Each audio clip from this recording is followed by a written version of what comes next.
존경하는 국민 여러분, 저는 오늘 우리 경제의 기초를 튼튼히 하고 재도약을 위한 정부의 국정운영 방안에 대해서 말씀드리고자 합니다. 그 계획과 추진은 국민 여러분의 동의가 있어야 하고 적극적인 동참이 있어야 성공할 수 있습니다.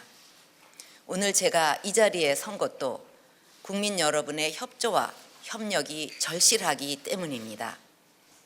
국민 여러분, 지금 세계는 글로벌 금융위기 이후 급속히 재편되면서 각국의 생존 경쟁이 갈수록 치열해지고 있습니다. 앞으로 3, 4년은 대한민국의 미래를 결정할 분수령이 될 것입니다. 국내적으로 2017년부터 생산 가능 인구 감소가 예고되는 가운데 방만한 공공부문과 경직된 노동시장, 비효율적인 교육 시스템과 금융 보신주의 등으로 성장 잠재력이 급속히 저하되고 있습니다. 또한 우리의 미래를 책임질 성장 엔진이 둔화되면서 저성장의 흐름이 고착화되고 있고 경제의 고용 창출력은 갈수록 악화되고 있습니다. 이런 고질적이고 구조적인 문제를 근본적으로 해결하고 우리나라가 세계 경제의 주역으로 다시 한번 도약하기 위해서는 경제 전반에 대한 대수술이 불가피합니다. 이러한 인식 아래 그동안 정부는 G20 국가 성장 전략 중 1위로 평가받은 경제혁신 3개년 계획을 수립하였고 공공, 노동, 교육, 금융의 4대 구조 개혁으로 경제 체질을 개선하고 창조 경제와 문화 융성 등을 통해 신성장 동력을 창출하기 위해서 혼신의 노력을 기울여 왔습니다. 이러한 개혁을 완수하고 경제 재도약을 이루기 위해서는 정부의 노력뿐만 아니라 모든 경제 주체들의 하나된 노력이 절실합니다. 지금 우리가 가고자 하는 개혁의 길은 국민 여러분에게 힘든 길이 될 수도 있습니다. 그렇지만 우리와 후손들을 위해서 반드시 가야만 하는 길입니다. 국민 여러분께서 마음을 모아 힘껏 지지해 주신다면 역대 정부에서 해내지 못한 개혁을 반드시 이루어낼 것입니다. 우리 모두가 한 배를 타고 있는 공동 운명체라는 인식으로 경제 재도약을 위해 힘을 모아 주실 것을 간곡히 요청드립니다. 존경하는 국민 여러분, 정부는 우리 경제의 재도약을 위한 첫 번째 과제로 노동개혁을 강력하게 추진해 갈 것입니다. 노동개혁은 일자리입니다. 노동개혁 없이는 청년들의 절망도 비정규직 근로자의 고통도 해결할 수 없습니다. 고령시대를 앞두고 청년들의 실업 문제를 지금 해결하지 못하면 우리 미래의 큰 문제로 남게 될 것입니다. 지금 청년 실업률은 10%를 넘어섰으며 미래가 불안한 우리 청년들이 연애도 결혼도 출산도 기피하는 현상을 빗대서 소위 3포 세대라는 신조어까지 만들어졌습니다. 내년부터 정년 연장이 시행되고 향후 3, 4년 동안 베이비 부머 세대의 아들, 딸이 대거 대학을 졸업하게 되면 청년들의 고용 절벽은 더욱 심각해질 것입니다. 저는 청년 일자리 문제를 해결하는 것이야말로 우리 사회를 건강하게 만드는 토대이자 저출산 문제를 해결하는 핵심적인 열쇠라고 생각합니다. 이제는 우리의 딸과 아들을 위해서 국가의 미래를 위해서 결단을 내릴 때가 되었습니다. 이를 위해서는 기성세대가 함께 고통을 분담하고 기득권을 조금씩 양보해야 합니다. 내년부터 60세 정년제가 시행되면 향후 5년 동안 기업들은 115조 원의 인건비를 추가로 부담할 것으로 예상됩니다. 이렇게 인건비가 늘어나면 기업들이 청년 채용을 늘리기가 어렵습니다. 정년 연장을 하되 임금은 조금씩 양보하는 임금 피크제를 도입해서 청년 일자리를 더 많이 만들 수 있도록 해야 합니다. 또한 예전처럼 일단 좋은 일자리에 취업하면 일을 잘하든 못하든 고용이 보장되고 근속 연수에 따라 임금이 자동으로 올라가는 시스템으로는 기업이 더 많은 일자리를 만들기 어렵습니다. 능력과 성과에 따라 채용과 임금이 결정되는 공정하고 유연한 노동시장으로 바뀌어야 고용을 유지하고 더 많은 일자리를 만들 수 있습니다. 이렇게 임금 체계가 바뀌고 노동 유연성이 개선되면 기업들은 그만큼 정규직 채용에 앞장서 주셔서 고용과 성장의 선순환 구조를 만들어내야 할 것입니다. 이를 위해서는 노화 사회 대승적인 결단이 필요합니다. 청년들에게 더 많은 일자리를 제공할 수 있도록 대기업과 고임금 정규직들이 조금씩 양보와 타협의 정신을 발휘해 줄 것을 간곡히 당부드립니다. 정부와 공공기관도 노동개혁과 청년 일자리 문제를 해결하는 데 솔선수범하겠습니다. 우선 금년 중으로 전 공공기관의 임금 피크제 도입을 완료하겠습니다.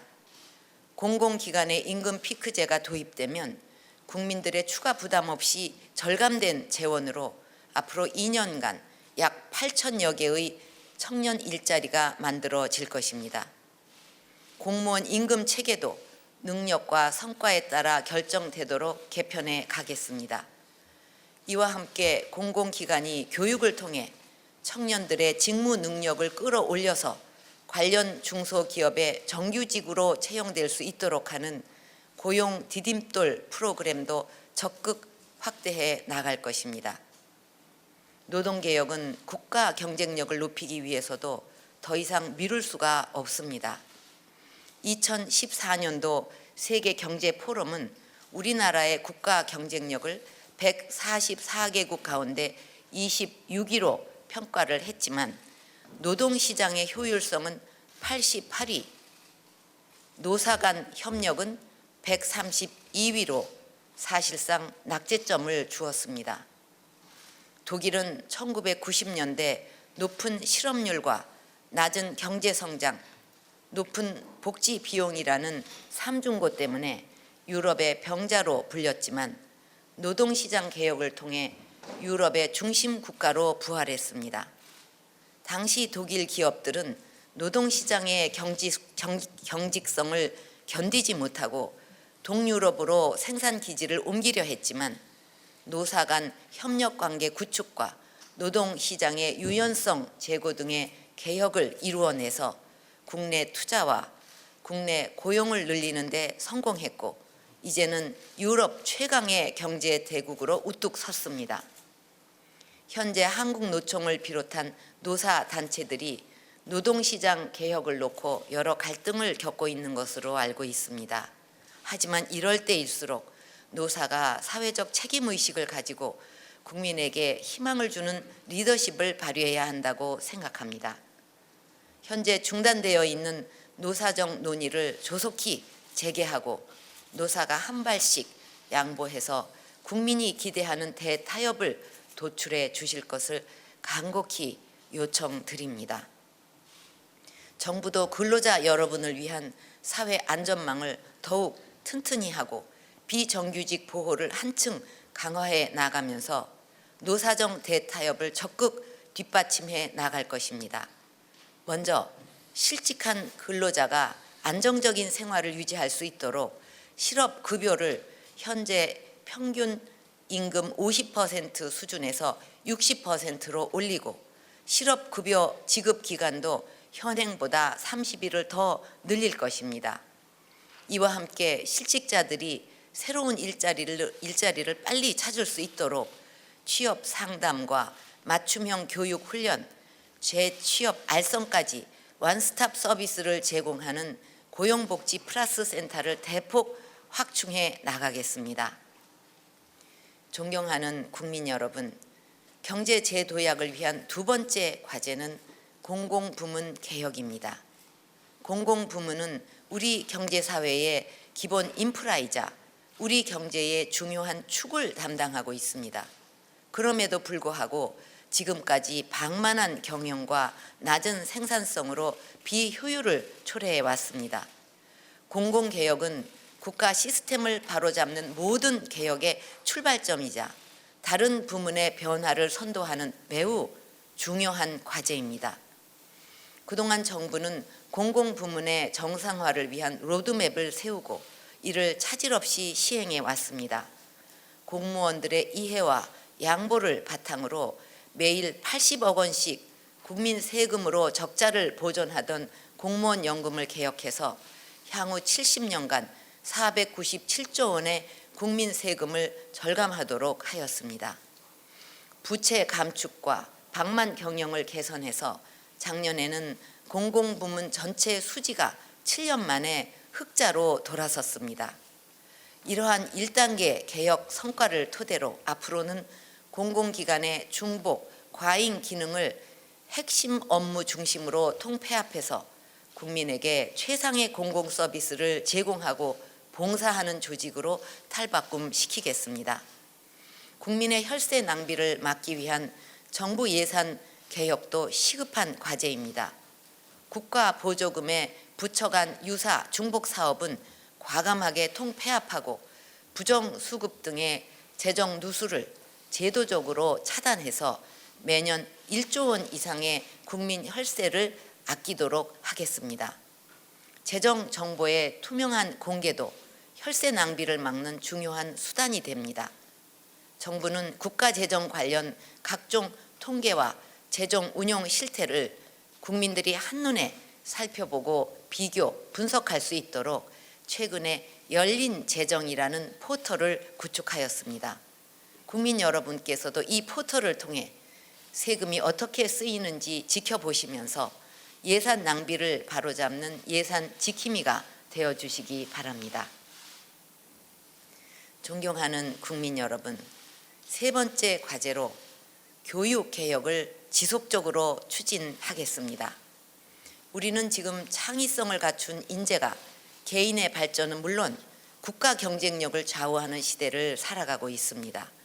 하지만 우리 교육 현실을 보면 초, 중고생들은 과도한 입시 위주 교육에 시달리고 있고 대학생들은 현장과 동떨어진 스펙 쌓기에 몰두하고 있으며 학부모들은 과중한 교육비 때문에 엄청난 고통을 받고 있습니다.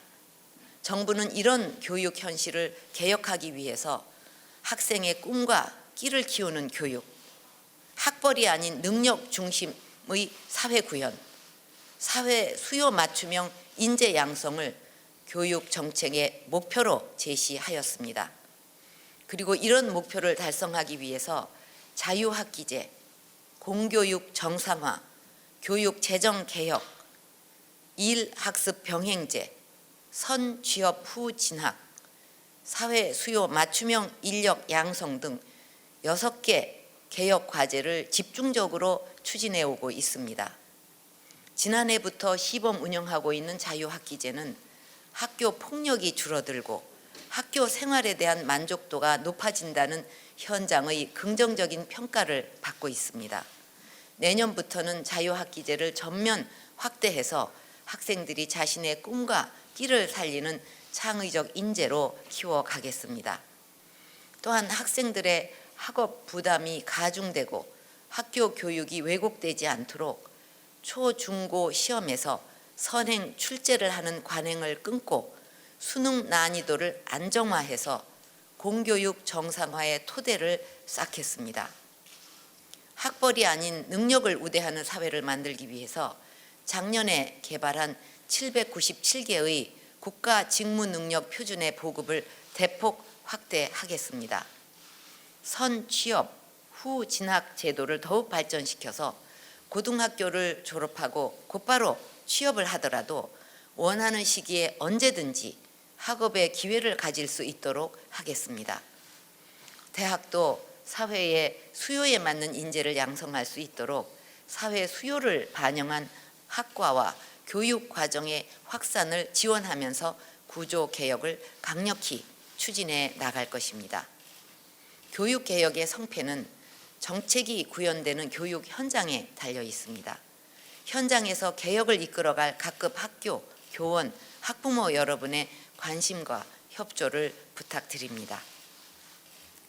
존경하는 국민 여러분, 네 번째 과제로 우리 경제의 재도약을 위해 경제의 혈맥 역할을 하는 금융 시스템을 개혁하겠습니다.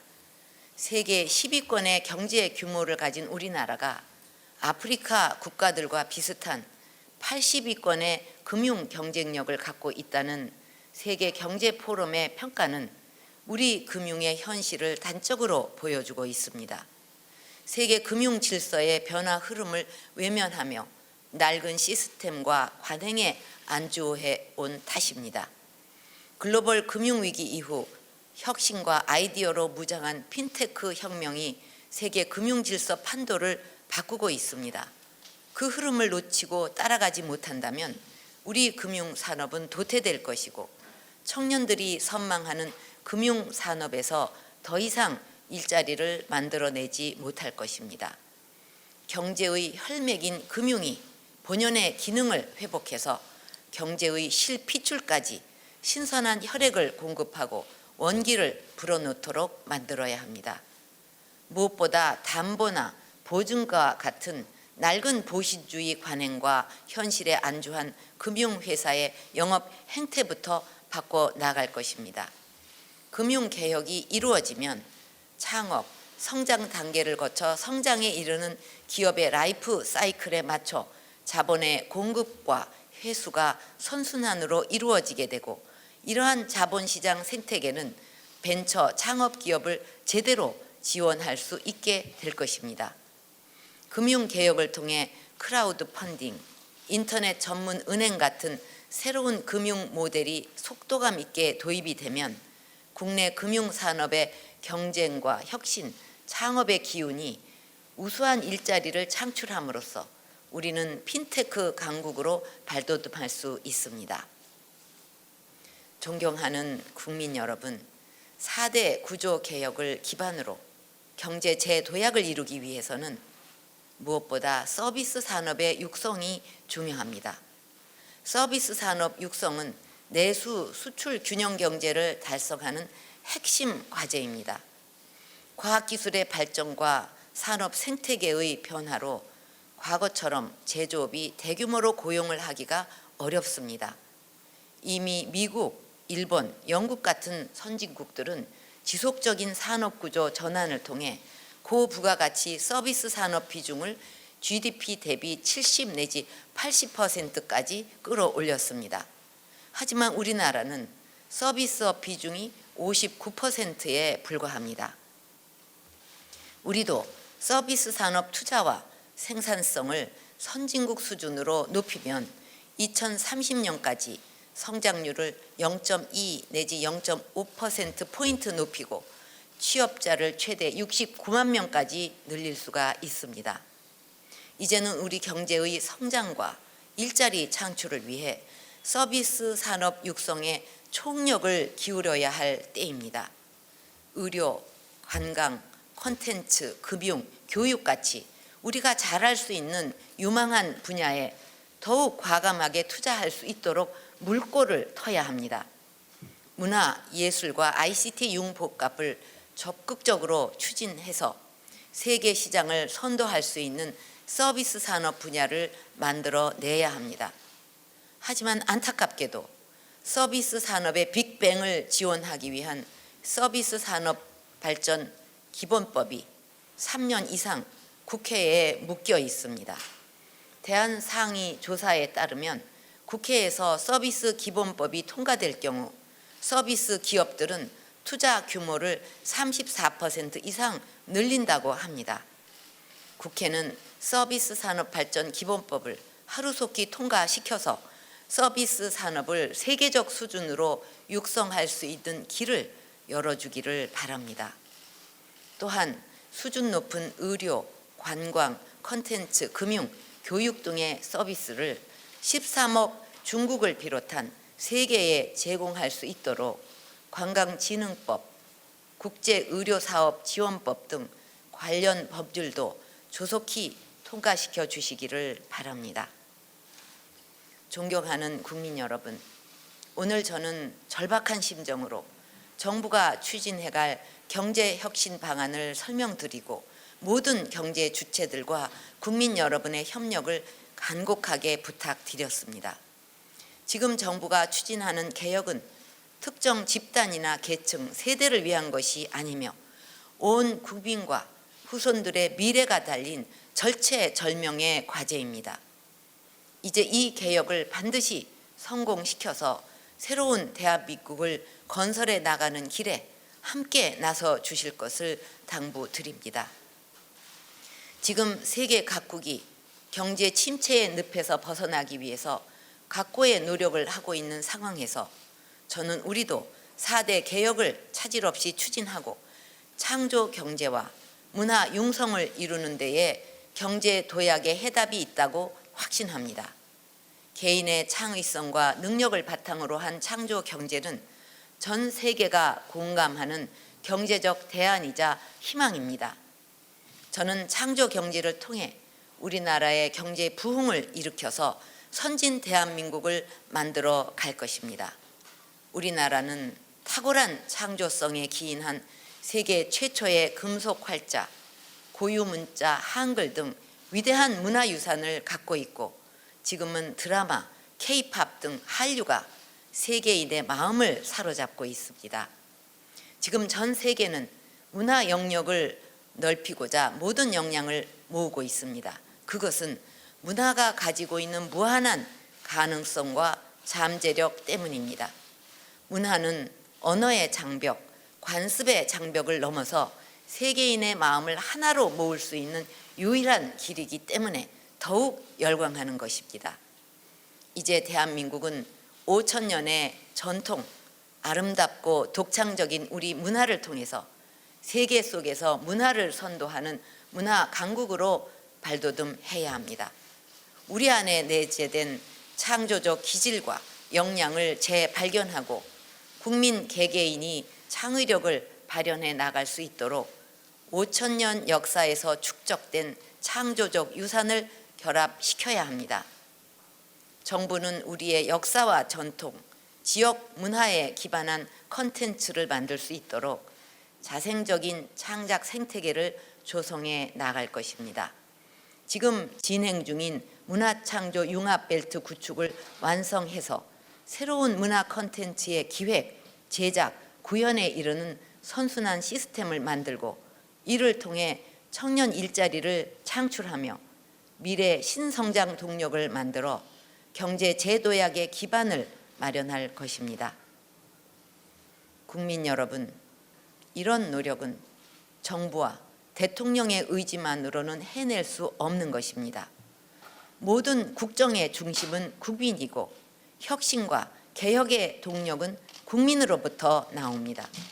국민 여러분이 함께 손잡고 동참해 주실 때만이 나라와 가족과 개인의 삶을 바꿔놓을 수 있습니다. 나라와 개인과 가족의 미래를 위해 조금씩 양보하고 서로 협력하며 힘찬 행진을 해주실 것을 간곡히 부탁드립니다. 서로의 짐을 조금씩 나누어 지고 대화와 양보를 통한 상생의 지혜를 발휘해서 대한민국의 희망찬 미래를 함께 열어 나갑시다. 감사합니다.